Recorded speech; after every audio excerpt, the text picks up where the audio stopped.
Okay, so I just want to go over this topic, net ionic equations. All right, so before we mentioned a somewhat oversimplified rule that ionic compounds tend to be soluble in water.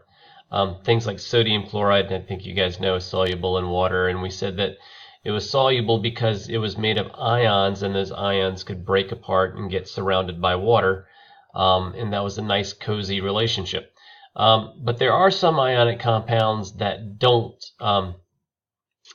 dissolve in water, and that's because the attraction between the cation, which is the positively charged ion, and the anion, the negatively charged ion, in that ionic compound have a lot of attraction for each other, and the attraction that they have for each other is so great that water doesn't separate them. All right, remember, things dissolve when the attraction between the solvent and the solute is similar to the attraction between the particles of the solute. And in this case, if the particles of the solute are really, really strongly attracted to each other, then the water wouldn't be able to separate them. All right, and when that happens, those compounds would remain undissolved. All right, so just a little bit of a review. We talked about the solubility rules earlier in the school year, and so for predicting solubilities, there's some rules. For example, nitrates, ammonium compounds, and group 1A compounds tend to be soluble. Let me flip over to, okay, so here again are the solubility rules. Things that tend to be soluble: nitrates, acetates, ammonium. This should look familiar. And remember when reading through these that there are these exceptions. All right. So going back over here. All right. So just practicing this this compound right here, ammonium carbonate. All right. This would be predicted to be soluble, for example, because it contains ammonium, and all ammonium compounds are soluble. You can read through the rest of these here. Hopefully you should be able to figure out why they are either soluble or insoluble. All right. So what this means, though, is that we could do a double displacement reaction and do this thing called a net ionic equation. So here's the way this works. Let's write down, let's start with this potential, these two starting materials right here, and let's see if we could predict what they could possibly make. All right, so this is some aqueous silver nitrate. This is some aqueous potassium bromide. And remember, what happens in a double displacement is that the positive ion is going to switch place, is going to make a compound with the negative ion of the other compound, and the positive ion of this compound is could possibly make a compound with a negative ion of this. And so what I did was I just went and wrote down what those formulas would be. This would be potassium nitrate. Again, I get that formula by knowing that the charge of potassium is +1, nitrate is -1. You crisscross those, you get a 1-to-1 ratio. Silver is +1, bromide is -1. Crisscross those, we get silver bromide, all right, AgBr, in a 1-to-1 ratio. All right, so first of all, is this reaction balanced? All right, well, let's see. We've got one silver on both sides. We've got one nitrate here, one nitrate here, one potassium, one bromide, one bromide. So you should be able to tell that this is balanced. So I can uncover those. That I just didn't put any coefficients because it's a 1-to-1-to-1 ratio. And the next thing we need to do is predict, would these things here be soluble, both be soluble? If they're both soluble, then no reaction actually occurs. But if one of them is insoluble, then we would have a reaction. All right. So first one, potassium nitrate. Would we predict that to be soluble? All right. Well, let's read here. All nitrates are soluble. All right. Well, it's a nitrate, so therefore this would be predicted to be soluble. All right, that's why I can put the AQ there. All right, what about silver bromide? All right, all bromides tend to be soluble except silver. All right, so that would be an exception where this would be predicted to not be soluble, and therefore it would be solid if it were in water.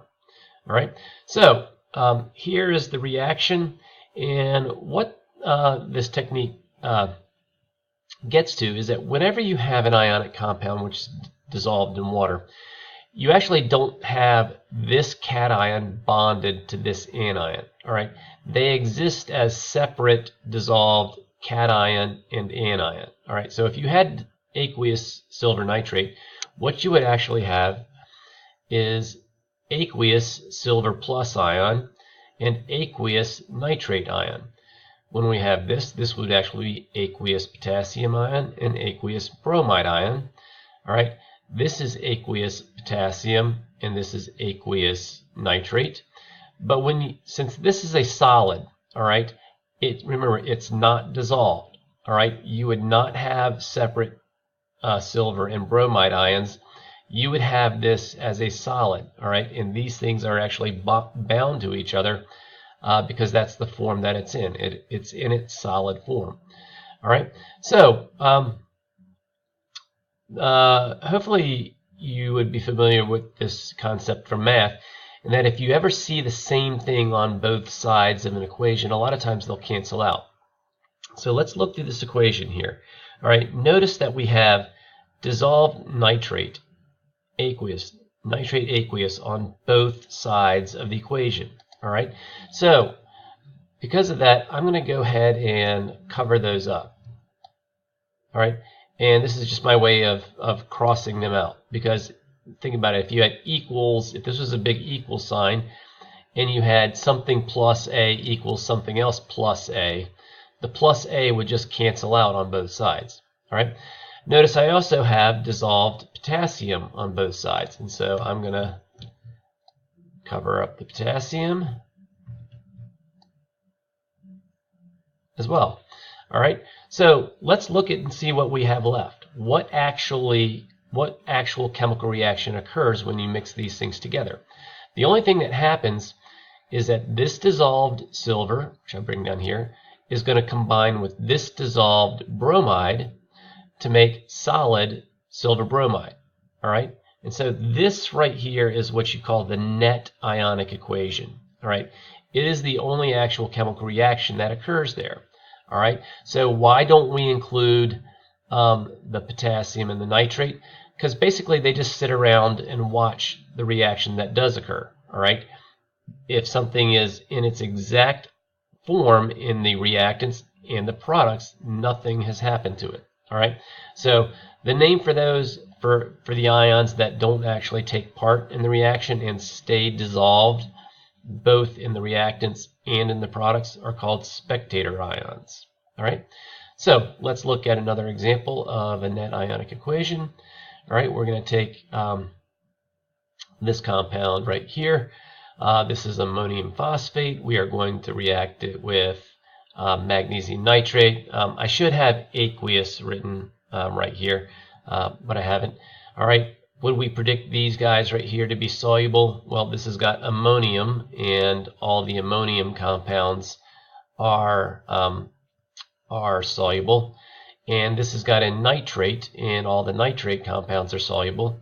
So again, let's switch the cations and the anions. We would get the cation from this with the anion from this. That's going to give ammonium nitrate. Again, you get the formula by crisscrossing the charges of the polyatomic ions. And for the other one, we're going to get the magnesium from this with the phosphate from this, crisscrossing those ions. We get this formula. Okay, so let's see, is it balanced? We have two phosphates over here. We only have one phosphate over here. So I'm just going to uncover these. I trust that you guys can figure out the balancing for this. And we next need to figure out, like, would the products be soluble or would they be insoluble? All right, both ammonium and nitrate. All right, you'll notice both ammonium and nitrate. Those are two things that are both mentioned to be soluble, so that would be an extremely soluble compound. And but what about magnesium phosphate? All right, well, it says here that all phosphates are insoluble except group 1A and ammonium. Well, magnesium is in the second group. So it would not, that exception would not apply. So that would be assumed to be insoluble. And that's why I put an S here standing for solid. All right. So again, let's break apart all of any ionic compound that's dissolved in water. Let's break it apart into its ions. All right. If we've got 2 of these guys right here, that would mean there's 6 total ammoniums, all right, which are aqueous. There would be 2 phosphates. All right. There would be 3 magnesiums here. And there would be, since there's 3 of these, there would be 6 total nitrates. All right, on this side, we've got 6 total ammoniums, 6 total nitrates. And again, since this is solid, remember, it would be written in as a solid. You would not separate the solid precipitate into its separate ions. All right, well, let's look for things that are the same on both sides. I see the 6 ammoniums are here, so I could cross those out. All right, I see the nitrates on both sides. So I've got a nitrate as a reactant. I've got a nitrate as a product. And so let's look at what's left. All right, we have this one right here. Let's bring that down. We have this right here. Let's bring that down. And let's bring this right here down. This right here is the net ionic equation. All right, it's the only thing it's the only chemical reaction that occurs. Something changes about these things from the reactant side to the product side. They were dissolved, now they're solid as a precipitate. All right, because of that, the things that don't participate are just called the spectator ions, and that would be ammonium and nitrate. Okay, so I'm going to be giving the solutions to the homework problems to that, which are located on the front side of the, that would be page 165. It's on the front side of the pH and POH homework. So please give that a shot before looking at the solution, but that will be posted shortly.